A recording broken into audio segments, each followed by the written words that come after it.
नमस्कार, खबरों का पंचनामा देख रहे हैं आप। मैं हूं आपके साथ पूजा। हम लेकर आए हैं देश और दुनिया की 5 बड़ी खबरें, जिसपे चर्चा के लिए मेरे साथ स्टूडियो में मौजूद हैं कैपिटल टीवी के editor in chief doctor Manish Kumar. Doctor साहब, बहुत बहुत स्वागत है आपका। धन्यवाद। सबसे पहले नजर हेडलाइंस पर। मंत्रियों के साथ 4.5 घंटे तक चली पीएम मोदी की मंत्रिपरिषद की महा बैठक। कई अहम मुद्दों पर हुआ मंथन। पेंडिंग कामों को तेजी से पूरा करने का पीएम ने दिया अल्टीमेटम। मुख्यमंत्री बनने के बाद पहली बार दिल्ली पहुंचे शुभेंदु अधिकारी। पीएम मोदी के साथ मीटिंग पर सबकी नजर। अमित शाह, राजनाथ सिंह से लेकर कई बड़े मंत्रियों से मिले शुभेंदु अधिकारी। पश्चिम बंगाल की महिलाओं की बल्ले बल्ले। 1 जून से महिलाओं को सरकारी बसों में मुफ्त यात्रा, तो टीएमसी को हाईकोर्ट से लगा बड़ा झटका। बकरीद से पहले शुभेंदु सरकार के नोटिफिकेशन पर रोक लगाने से कलकत्ता हाईकोर्ट का साफ इनकार। राज्यसभा की 26 सीटों के लिए चुनाव की तारीखों का ऐलान। 18 जून को होगा मतदान। चुनाव आयोग ने जारी किया शेड्यूल। यूपी चुनाव से पहले अखिलेश यादव का कांग्रेस को बड़ा संदेश। 403 सीटों का जिक्र कर कहा, बात सीट की नहीं जीत की। अखिलेश के बयान से मचा सियासी बवाल। खबरों की शुरुआत में सबसे पहले बात मोदी मंत्रिपरिषद की मैराथन बैठक की।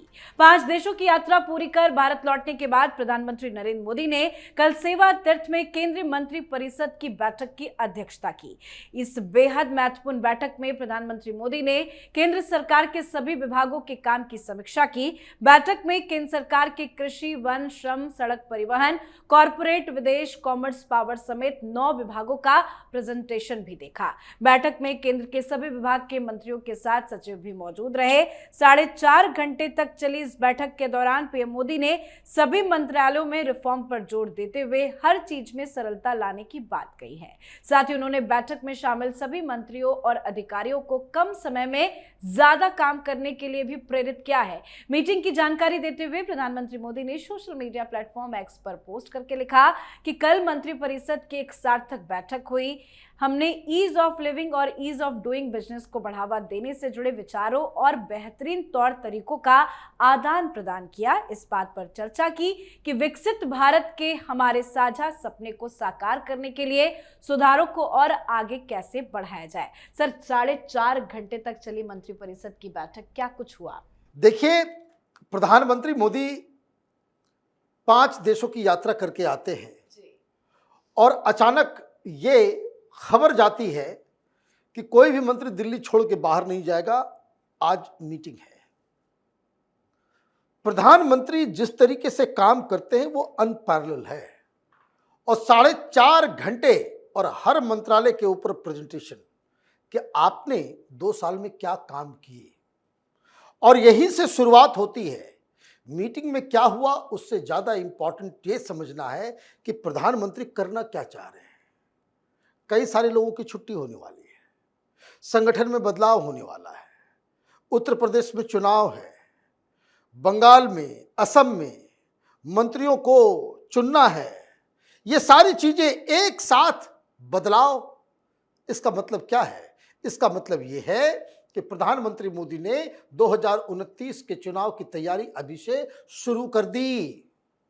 किन लोगों को क्या जिम्मेदारी दी जाएगी, कहां मंत्रिपरिषद में बदलाव होगा, संगठन में कैसा बदलाव होगा, ये सारी रूपरेखा ये प्रधानमंत्री मोदी तैयार कर रहे हैं। डांट भी पड़ी है।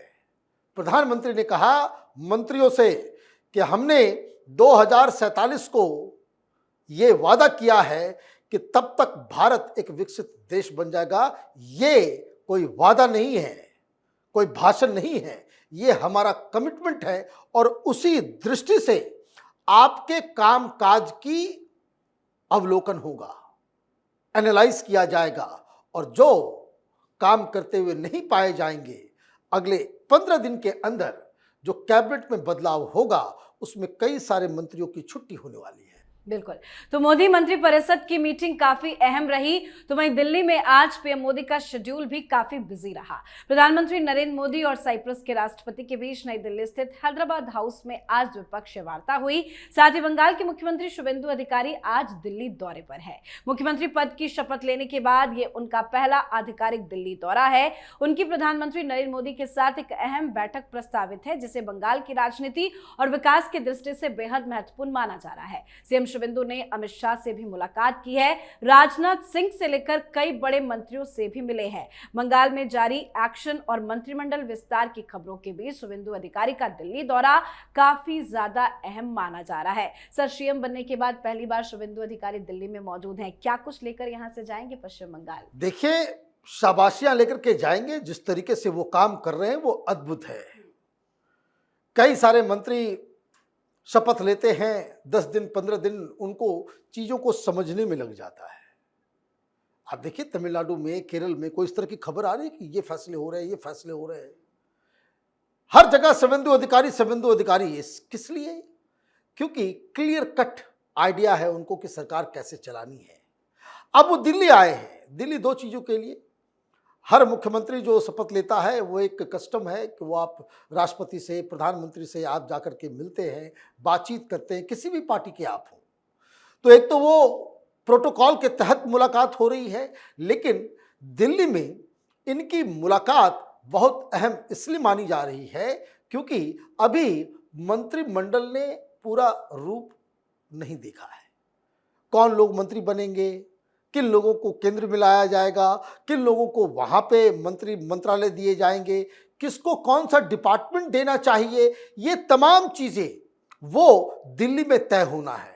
नंबर 2, जिस तरीके से आप काम कर रहे हो, चाहे वो रोहिंग्यास को लेकर के हो, बांग्लादेशियों को लेकर के हो, जिस तरह से बुलडोजर चलाए जा रहे हैं, जिस तरीके से टोलाबाजी सिंडिकेट के ऊपर आप प्रहार कर रहे हो, जिस तरीके से आपने तैयारी कर ली है ममता बनर्जी और अभिषेक बनर्जी को परास्त करने की, उनके घर पर बुलडोजर चलाने की, ये सारी क्लैरिटी, कहां तक जाना है, कहां पे रुकना है, या फिर पूरी तरीके से टीएमसी के पीछे पड़ जाना है, ये क्लैरिटी के साथ शुभेंदु अधिकारी कलकत्ता लौटने वाले हैं। जी, तो कई मामलों में सीएम का दिल्ली दौरा काफी अहम है। तो वहीं बंगाल में लगातार सीएम शुभेंदु बड़े फैसले भी ले रहे हैं। पश्चिम बंगाल सरकार ने अब 1 जून से राज्य की ओर से संचालित बसों में सभी महिलाओं के लिए मुफ्त यात्रा की घोषणा की है। इसका जिक्र बीजेपी ने विधानसभा चुनाव के दौरान अपने घोषणा पत्र में भी किया था। परिवहन विभाग ने इसको लेकर आदेश जारी कर दिया है। साथ ही बंगाल से एक खबर यह भी सामने आई कि चुनाव प्रचार के दौरान प्रधानमंत्री नरेंद्र मोदी को अपने हाथ की बनी झालमुड़ी खिलाने वाले दुकानदार को अब अंतर्राष्ट्रीय नंबरों से जान से मारने की धमकी मिल रही है। तो वहीं इस बीच टीएमसी को बड़ा झटका भी लग गया है। खबर यह है कि कलकत्ता हाईकोर्ट ने बकरीद के अवसर पर पश्चिम बंगाल सरकार की पशु वध संबंधी गाइडलाइन पर रोक लगाने से मना कर दिया। कोर्ट ने एक महत्वपूर्ण आदेश में कहा कि गाय, भैंस, बैल या बछड़े का वध केवल तभी हो सकता है जब उसके पास फिटनेस सर्टिफिकेट हो। चीफ जस्टिस जॉय पॉल और जस्टिस पार्थ सारथी की बेंच ने स्पष्ट किया कि सार्वजनिक स्थानों पर किसी भी पशु का वध पूरी तरह से प्रतिबंधित है। सर, लगातार फैसले ले रहे हैं। अब तो महिलाओं के पक्ष में बहुत अच्छा फैसला आया, लेकिन टीएमसी को कलकत्ता हाईकोर्ट से बड़ा झटका। देखिए, हम लोगों ने कल ही कहा था कि कोर्ट से उनको राहत नहीं मिलने वाली। जी। कारण ये कि पशुओं को, चाहे वो कोई भी पशु हो, आप खुली जगह पे आप उस तरीके से जो बंगाल में ये मुस्लिम समुदाय के लोग किया करते थे बकरीद के दौरान, वो किसी भी तरीके से जायज नहीं है। वो तमाम हाईकोर्ट के जजेस, ये लोग कलकत्ता में ही रहते हैं, कहीं बाहर नहीं रहते। उनको भी मालूम है कि किस तरीके की विभत्स दृश्य जो है कलकत्ता के सड़कों पे बकरीद के समय दिखाई देता है। इसलिए ये तो बिल्कुल होना ही नहीं था।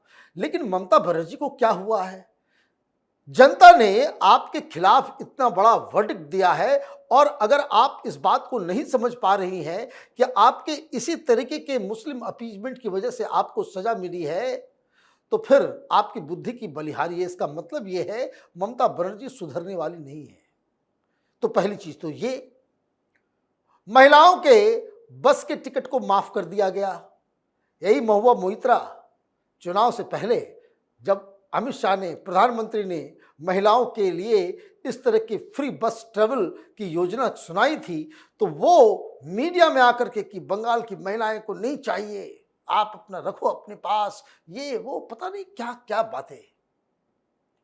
अब ये लोग दिख नहीं रहे, चेहरा दिखाने लायक नहीं बचे, और जिस तरीके से फैसले लिए जा रहे हैं, बताइए झालमुरी वाले को धमकी दे रहे हो, मतलब व्हाट इज दिस।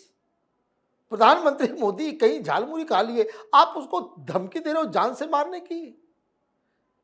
तो ये बताता है कि ममता बनर्जी टीएमसी पार्टी किस तरीके से हार के बाद बौखला चुकी है। जी, चलिए बढ़ते हैं आगे। देश में होने वाले राज्यसभा चुनाव की तारीखों का ऐलान हो गया है। चुनाव आयोग ने 10 राज्यों की 24 राज्यसभा सीटों पर होने वाले उपचुनाव का शेड्यूल जारी कर दिया। गुजरात, मध्य प्रदेश समेत 10 राज्यों की 24 सीटों पर चुनाव 18 जून 2026 को कराया जाएगा। इसी दिन शाम 5 बजे वोटों की गिनती भी होगी। इन चुनाव के लिए अधिसूचना 1 जून को जारी होगी। उम्मीदवार 8 जून तक नामांकन दाखिल कर सकेंगे, जबकि 9 जून को नामांकन पत्रों की जांच होगी। नाम वापस लेने की तारीख 11 जून तय की गई है। इन चुनाव में आंध्र प्रदेश, गुजरात, झारखंड, मध्य प्रदेश, मणिपुर, मेघालय, राजस्थान, अरुणाचल प्रदेश, कर्नाटक और मिजोरम की सीटें शामिल हैं। सबसे ज्यादा 4 सीटें आंध्र प्रदेश और गुजरात से खाली हो रही है। वहीं कर्नाटक से भी 4 राज्यसभा सदस्यों का कार्यकाल खत्म हो रहा है। जिन प्रमुख नेताओं का कार्यकाल समाप्त हो रहा है उनमें मल्लिकार्जुन खड़गे, दिग्विजय सिंह और पूर्व पीएम एचडी देवगौड़ा का नाम भी शामिल है। राजस्थान से राजेंद्र गहलोत, नीरज डागी और रवनीत सिंह की सीटें भी खाली हो रही है। सर, चुनाव की तारीखों का ऐलान कर दिया गया, लेकिन जो बड़े नेता है विपक्ष की तरफ से, क्या उनको रिपीट किया जाएगा? ये तो राहुल गांधी को तय करना पड़ेगा। बेचारे पवन खेड़ा, राज्यसभा के चुनाव से खबर आते ही लोगों के ध्यान में पवन खेड़ा आ जाते हैं कि पिछली बार जब उनका नाम नहीं हुआ था अनाउंस तो वो कहते थे कि तपस्या में कुछ कमी रह गई। क्या इस बार तपस्या, अभी तो जेल वेल पता नहीं, अब तो दाढ़ी वाड़ी मूछ वगैरह सब सफ़ेद करके घूम रहे हैं। तो ये एक इंटरेस्टिंग पहलू होगा कि राहुल गांधी करते क्या है। खैर, बड़ा पिक्चर क्या है, बड़ी तस्वीर ये है कि जिस तरीके से कांग्रेस पार्टी और विपक्ष की पार्टियां लगातार अपने अपने राज्यों में सिकुड़ती जा रही है, उनके पास विधायकों की संख्या कम होती जा रही है, उस हिसाब से तो भारतीय जनता पार्टी जिस तरह से अलग अलग राज्यों में सरकार भी बना रही है, राज्यसभा के अंदर इनकी स्थिति और भी ज़्यादा मजबूत होती चली जा रही है। अब राहुल गांधी को तय करना है कि दिग्विजय सिंह को भेजना है या नहीं भेजना है। जो जानकारी आ रही है, दिग्विजय सिंह का पत्ता जो है ऑलरेडी कट गया, इसलिए देखिए भोजशाला के ऊपर वो अचानक से सामने आए कि भाई हम भी रेस के अंदर है। मल्लिकार्जुन खड़गे को भेजना उनकी मजबूरी है, कारण वो कांग्रेस के अध्यक्ष हैं।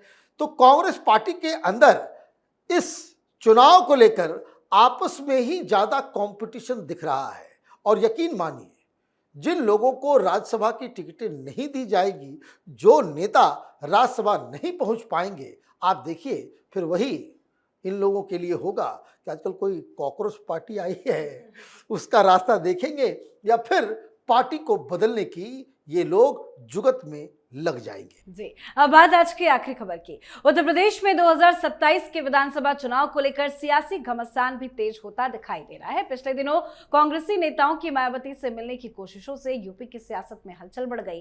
कयास लगाए जाने लगे कि कांग्रेस बसपा को गठबंधन में शामिल करना चाहती है। इस सियासी चौसर के बीच अखिलेश यादव ने भी इंडी ब्लॉक के सहयोगी खासकर कांग्रेस को स्पष्ट मैसेज दे दिया। उन्होंने कहा कि बात सीट की नहीं है, जीत की है। अखिलेश यादव के इस बयान को कांग्रेस के लिए संदेश माना जा रहा है। अगर कांग्रेस बसपा के साथ गठबंधन का विकल्प तलाश रही है तो समाजवादी पार्टी 403 सीटों पर लड़ने को तैयार भी नजर आ रही है। सर, क्या ये यूपी के 2 लड़के इस बार साथ नजर नहीं आएंगे? देखिए, लग तो नहीं रहा है, क्योंकि जिस तरीके से कांग्रेस पार्टी ने इस युद्ध की शुरुआत कर दी, राहुल गांधी 2 दिन वहां गए और अचानक से कांग्रेस पार्टी को यह लगने लगा कि जो अटैक किया है, प्रधानमंत्री मोदी अमित शाह को गद्दार कहा है, कांग्रेस पार्टी की जो है बल्ले बल्ले, और आओ न देखा ताओ ये कह दिया कि कम से कम 102 सीटें चाहिए। अब 403 में 102 आप ही लड़ लोगे तो फिर अखिलेश यादव क्या करेंगे? और ये सारी बातें कांग्रेस के बड़े लीडर के द्वारा आप मीडिया में करते हो, ये सारी बातें बंद कमरे की होती हैं। फिर आपने टीज करने के लिए कि आपने एक मैसेज देने की कोशिश की अखिलेश यादव को कि आपने 2 दलित नेताओं को मायावती के पास भेज दिया। आपने क्या संदेश दिया? आपने ये संदेश दिया कि हम मायावती के साथ मिलकर के जाएंगे, आपका पीडीए फेल हो जाएगा। क्या सोच है? कांग्रेस पार्टी को लगता है कि अखिलेश यादव के पास यादव और मुस्लिम का कुछ हिस्सा वो उनके साथ है, लेकिन कांग्रेस पार्टी को ये कॉन्फिडेंस, आप केरल में देखिए, आप मुस्लिम लीग के सामने इन्होंने कॉम्प्रोमाइज किया।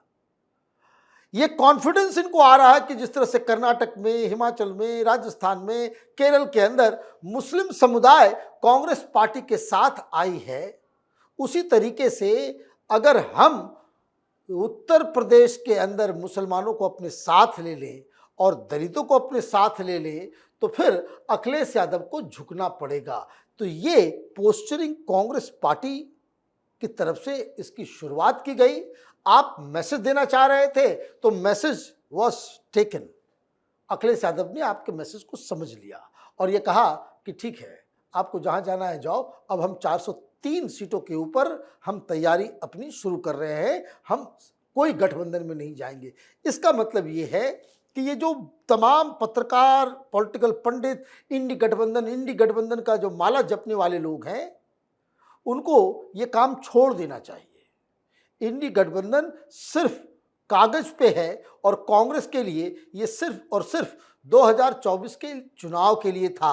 अब आपस में ये लोग लड़ेंगे और यही तेवर रहा तो आप यकीन मानिए कि कांग्रेस पार्टी और समाजवादी पार्टी के बीच कोई गठबंधन नहीं होगा। जी, बहुत बहुत धन्यवाद सर समझाने के लिए। धन्यवाद। तो खबरों का पंचनामा में आज के लिए फिलहाल इतना ही। देश विदेश की बाकी खबरों और उनके सटीक एनालिसिस के लिए देखते रहिए कैपिटल टीवी। हमें लाइक कीजिए, शेयर कीजिए और कैपिटल टीवी को सब्सक्राइब कीजिए। नमस्कार।